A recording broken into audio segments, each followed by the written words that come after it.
Contact. We have life.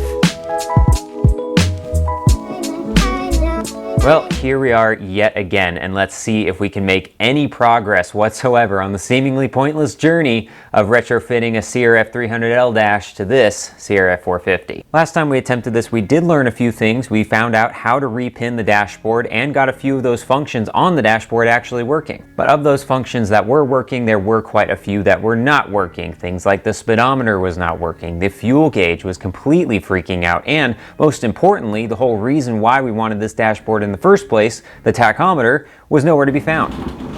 So we're back at it, this time with a lot more kit. I finally broke down and bought the most expensive part of this kit, and that is a legitimate CRF300L dashboard. This is the latest generation, and it shares a lot of its wiring with the different various sensors that go into this with the CRF450. This time I feel like it's going to be a lot more accurate, particularly with the speedo and with the fuel gauge, because this actually shows numbers as opposed to a bar up and down like the old one does. And because I'm going with the CRF300L dashboard, I need to get a new connector. We have a brand new 28-pin connector, so that way, no matter what wires we're using, we can easily slot this in and connect it. Also, and for reasons that will probably become apparent later in this video, in addition to getting the connector right here, I also wanted to get the actual male pins. These specifically are what slot in to our connector right here. So now we have all the pieces to this puzzle, or at least most of them. There's probably going to be a few items that show up later in this video, but we can at least get started with everything that we have here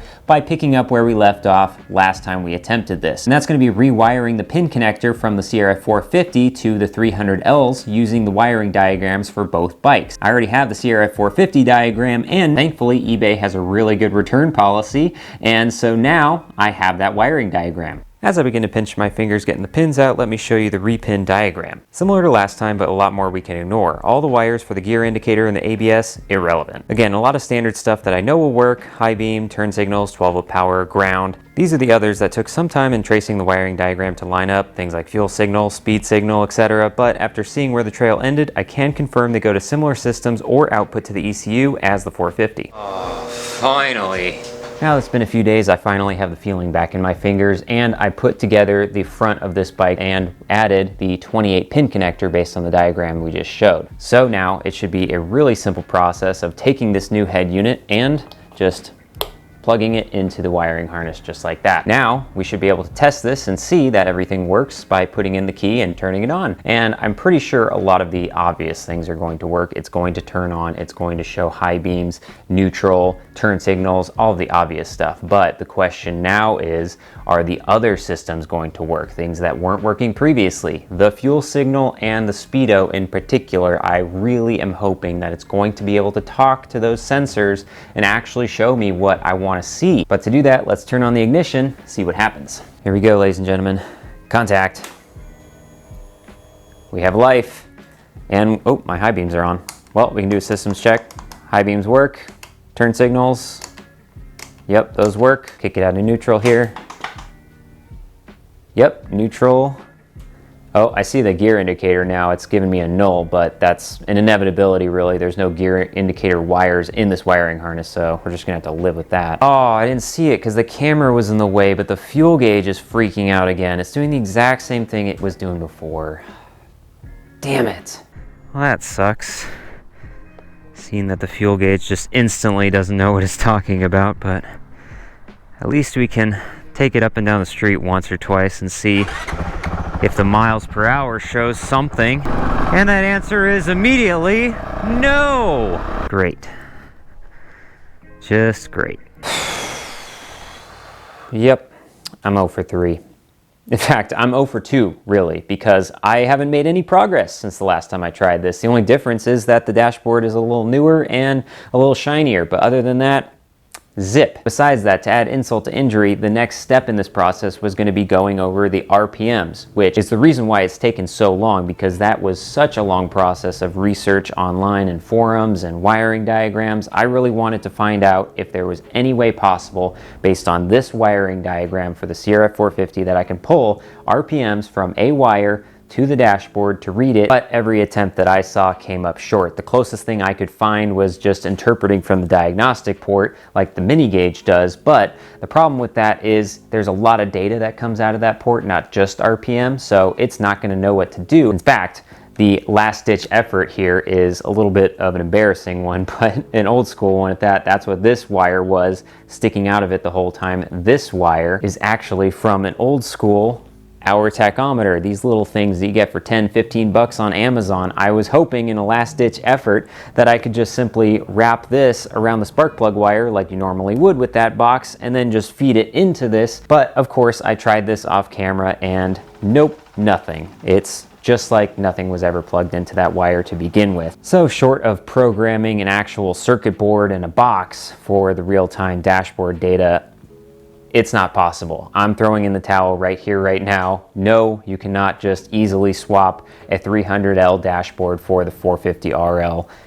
Not possible. So knowing that, I'm probably gonna do what I should have done, throw all of this out and start from scratch, and it's gonna be a lot easier. And it works! In this day and age, why bend over backwards to get a fixed dash on these when the dashes that are available are essentially one step above analog, when we have the infinite customizability of a phone app? Being a regular lurker and occasional poster on TT and various Facebook groups, I saw a few people posting recently about the use and success of a Bluetooth obd-II reader. So I got one myself. This is the Nexus NextLink obd-II reader. To connect it, I also got an obd-II to Honda 4-pin adapter link and an easy install process. Plug the reader into the adapter and the adapter into the diagnostic port under the seat. I did have to unplug my 12 o'clock labs, which uses this same port. Then the unit is powered on with the key. You find it with your phone or tablet via Bluetooth and connect it with a third-party app. There are a lot of apps that this obd-II reader will connect to, and they all have their pluses and minuses. Ultimately, I decided to go with one called DashCommand. The downside is it costs $9.99 if you want to run it for more than 15 minutes, but I like the fact that it loads really fast and it has almost infinite customizability. Further with the customizability, this app actually has software available for download, so you can make 100% fully customizable dashboard skins. However, I will say that that software was really user-friendly. I had no idea what I was doing. So ultimately I decided to just download one that was readily available that had most of the features that I wanted and then just edited that to make it my own. Once everything was fully edited and uploaded to their website, I downloaded that same skin on an old phone that I no longer use, mounted it up, and connected it to the reader. Not only that, but I took it a step further and made a few commands on Tasker with the switched power from a USB port so that the phone automatically turns on and launches the app when the key is on, and then when the key is turned off, shuts the phone off. It's basically a dashboard. Assuming you have an old phone around to utilize, everything here costs about 50 bucks total, including the app. A lot cheaper than the 300L Dash. Now, let's go test it. All right, let's see this thing in action. So a few things I'm starting to notice with this. A couple of the gauges, of course, are not working. I don't know if that's because it doesn't have the ability to do that, or I'm just not asking it for the right information, but there's no volts showing and there's no miles per hour showing. I'm trying to see right now if the temperature is accurate. The IAT, the internal air temperature, this is basically the airbox temperature. I think that's reading in Celsius because it says 27. And this is Southern California. We've never seen 27 degrees Fahrenheit. The engine temperature might actually be Fahrenheit. I don't know. It's saying 176 right now. I know after riding this thing for a while, then sitting at a light for a couple minutes, the temperature will usually stay pretty much right at 199. Especially if it's a little bit warmer. It is a little cooler today, so I can believe 179, 180. Also, and this most likely has to do with the Bluetooth connection being a wireless connection, not a hardwired connection, but the RPM, as you can see, isn't 100% real time. It's kind of like little snippets. Up, down, up, down. Yeah, it's delayed a little bit, but it's a wireless connection. I kind of expect that. And if you're just kind of cruising along at a constant RPM, it shouldn't bug you that much. It'll give you a snapshot, and that's really all you need. So I found a little spot I can just stop and just let it idle for a while, because I know after it idles for a long time, it goes up to about 199, 200, and right there, it's exactly at 199. I believe that this is actually correct. This is Fahrenheit. Air temperature not. I think I can take a look at the editor and see what the difference is here. There's probably a conversion that's applied to this one, which is not to that, or other way around, but I can see what the formulas for these two are and then fix the internal air temperature. So that one's correct, because it's no way it's 34 degrees here. There we go, that's a little more like it. Since the first ride, I got familiar with the software just a little bit more, so I kind of understand it at this point and made a little bit more changes based on that. So I found out that the speedo is being interpreted by GPS data, and this phone doesn't have a SIM card, so for the time being I just took it off. I can add it back if I need to. So because I got rid of the speedo, I decided to make the RPM front and center, so this is basically just a glorified RPM gauge. And I was also able to make some really easy changes to the intake air temperature. That one was just simply measuring in metric, and I just had to toggle that from metric to English. I think I might make a few more tweaks to this because I don't have that many gauges on this screen. I can make a lot of these a lot bigger, so I think things like the temperature and the volts can be a lot bigger than they are, a little bit more on par with something like the time right here, so it's easily glanceable. So with this being as real-time as possible, at least as it can be with a wireless connection, I could see this being like a really cool permanent dashboard. Could even go further and do something like make like an integrated phone case that's lockable, that's maybe, you know, flush with the dashboard, so it looks more factory. And I don't know if they make cell phones with like a TFT style screen, so it's a little bit more visible.